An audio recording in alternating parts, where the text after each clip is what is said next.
भाजपच्या धीरज घाटेंचा शरद पवारांवर निशाणा आहे। सत्तेत असताना पवारांनी राज्याकरता काहीच केलं नाही असं घाटे म्हणतात। पवारांची भूमिका राज्याच्या ऐक्याला बाधा पोहोचवणारीच होती। पवारांनी गैरकारभाराला संस्थात्मक प्रतिष्ठा दिली असं धीरज घाटे यांचं म्हणणं आहे।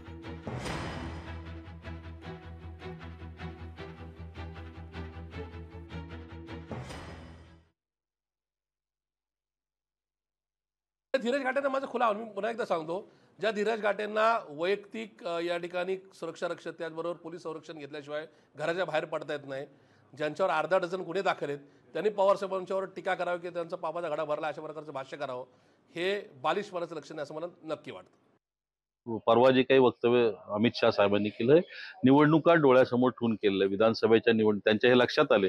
मुळातच त्यांना हे अपयश जे महाराष्ट्रामध्ये लोकसभेमध्ये आल्यामुळं एक नैराश्यातनं हे स्टेटमेंट केलेले आणि त्यांना असं वाटतं की आपण अशा पद्धतीने पवार साहेबांवर बोलल्यानंतर विधानसभेला आपलं वेगळं चित्र पाहायला मिळेल असं त्यांचं जे मनात आहे। मला वाटतं तसं काही घडणार नाही। महाराष्ट्र जनता पवार साहेबांचं जो काम आहे, पवार साहेबांनी ज्या महाराष्ट्रासाठी आणि देशासाठी जे योगदान दिले, निश्चितपणे जनता पवार साहेबांच्या पाठीशी राहणार। पवार साहेबांवरती बोलल्यानंतर उलट त्याचे परिणाम उलटे होणार, त्यांची मतं अजून कमी होणार आणि त्याच्यामुळं अशा पद्धतीने स्टेटमेंट करणं त्यांनी थांबवावं, अन्यथा त्याचा फायदा पवार साहेबांनाच होणार।